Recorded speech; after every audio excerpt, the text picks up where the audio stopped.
I want to start my remarks by complimenting and giving my appreciation and respect to the esteemed finance chairman, my friend. I know that you have worked long, hard hours on this budget, because many times when I've been back at the apartment late at night complaining because I was back at the apartment, you were still in the office when you would call.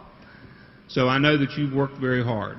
And even more beyond that, I know how hard that our staff with finance works. They are to be commended for, once again, performing a yeoman's task in working night and day to put a budget together.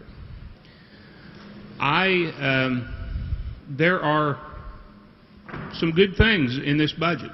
There's some good things and some tough choices that were made, and some of them that I can go along with.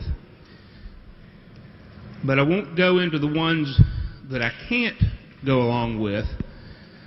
I'm concerned about the revenue measure that will fund this, but and then what's going to happen in the out years, but we're dealing with the budget here and now. But I want to compliment the finance chair for his hard work, and I also want to, because I've been there and done that, and I also want to compliment the majority leader, because he got his legal degree the same place I did, his law degree the same place I did, and I've been there and done that. So I know that everybody's got to do what they've got to do. But to the gentleman from Boone, he mentioned something that wasn't even some of the notes that I had scribbled, talking about conversations that you hear and things that, just kind of, everybody's been here. If some of us been here longer than others, but you can tell that there's always some kind of an undercurrent. You kind of get the feel of how things are going and how things are moving.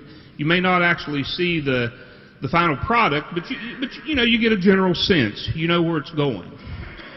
And I remember sitting in this body early in my legislative career, and I remember the workers' compensation debt was a huge issue.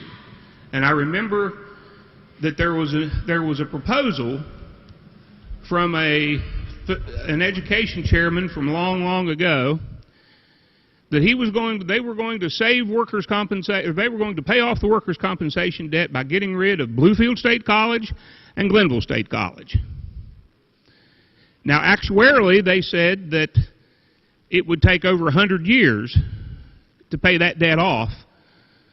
And that was one time that I had to say, praise the Lord for the Senate, because even though that passed out of this body, the Senate had the good sense to say, no, that's ridiculous.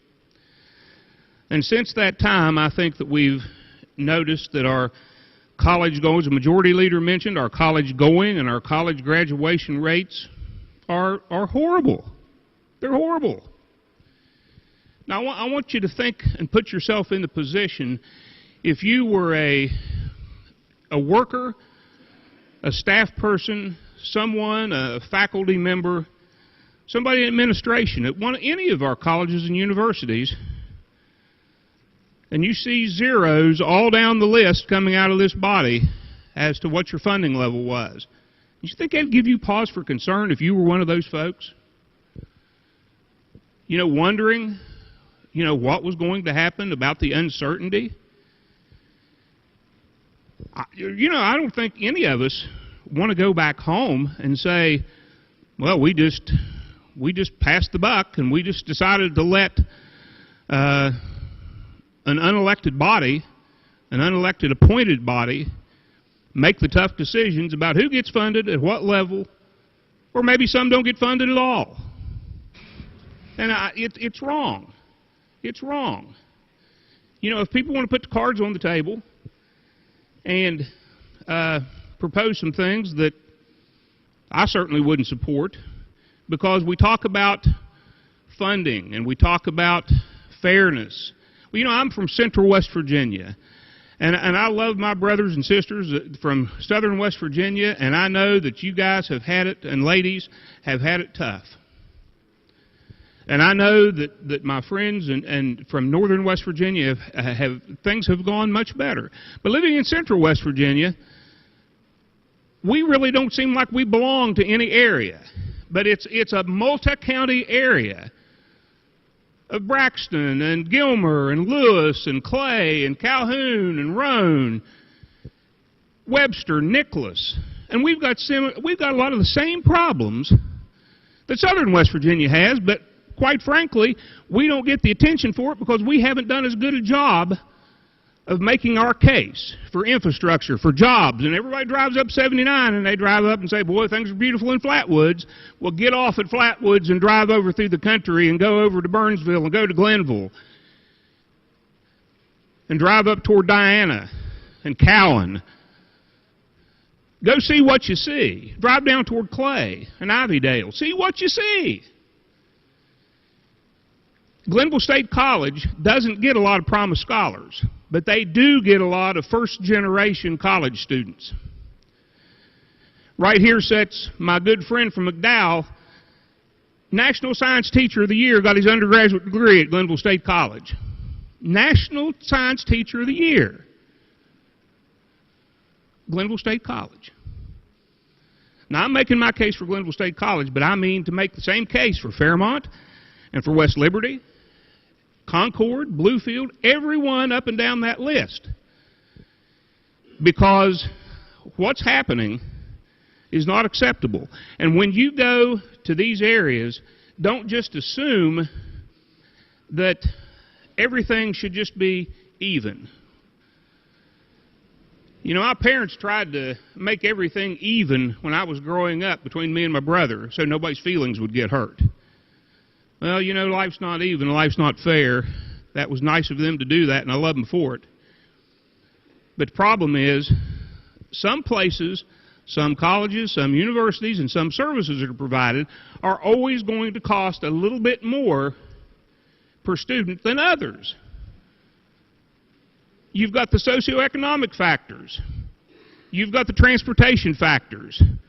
You've got the ability of people to pay. You know, those are things that need to factor into these discussions. And I remember an HEPC chairman from long ago, or chancellor, or whatever the title was from long ago, one of my first years on the finance committee put out a paper with stars on it for where every school was. And my good friend, the majority leader, mentioned about the CTCs and about where he lives, how far, because it's a struggle to get people to the services they need. And I've been to your area and I understand where you're coming from.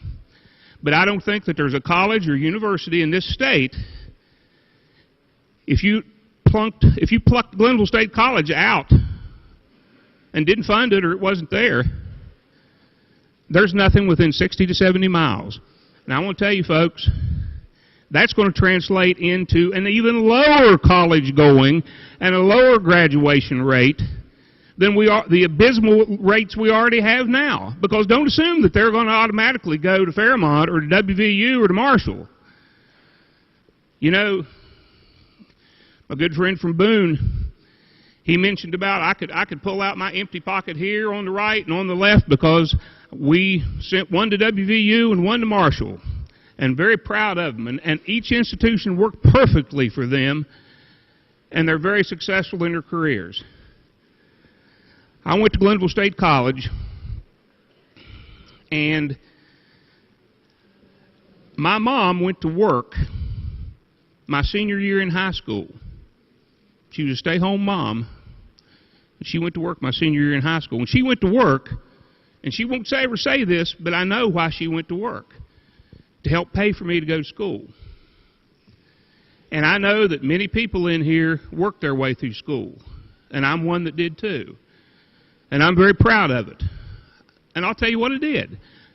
I washed the bread trucks, and I mopped and swept out the bread garage that was local in Gasaway, and when it closed, I drove to Elkins on the weekends from Gasaway, which was a 2-hour trip before the new quarter H,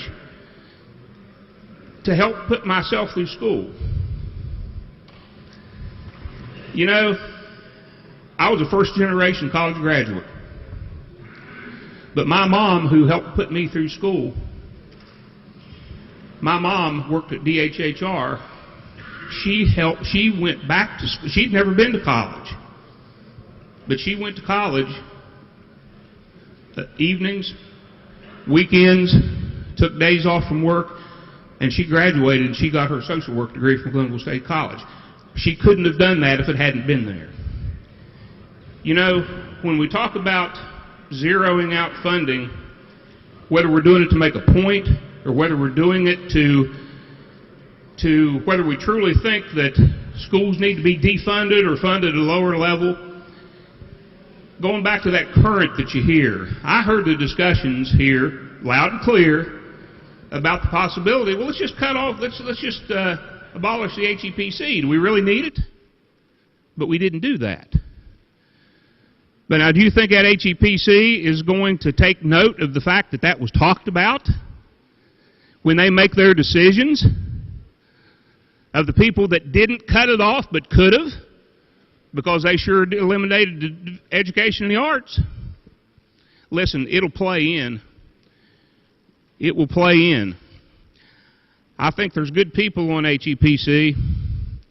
I don't know who will be on it in the future, but we're putting an awful lot of faith and trust in people that may be in the future that we don't know. And all I know is this: as much hard work as went into this budget, and the good things and the questionable things that are in this budget, this one issue stands out for me more than any other. I was here in this body, but I was not on the Finance Committee in 1998, 99, whatever year it was when we did that. But had I been, and had those discussions come up like they did today, I've always been vocal about protecting not only the school in my district, but the gentleman from Clay, he shares the district with Gilmer County with me as well. And I know how difficult things are in his district, because when you get in our area, you can just forget about county lines. They're for bragging rights and they're for schools, but what you come into is a regional economy that hurts. And we need more college graduates. We need to keep more people graduating, keeping them here in West Virginia. And I'm proud to say that Glenville State College keeps more of their graduates in-state and raising their families here and being taxpayers than anybody else. So this is not a commercial for Glenville State College. This is a commercial for every single school on this list that's got zeros out from it. Because this is wrong, ladies and gentlemen. This is wrong. This sends a wrong message. It sends a chilling message. Not only in this state, but across the border into other states. When kids are trying to decide what they're going to do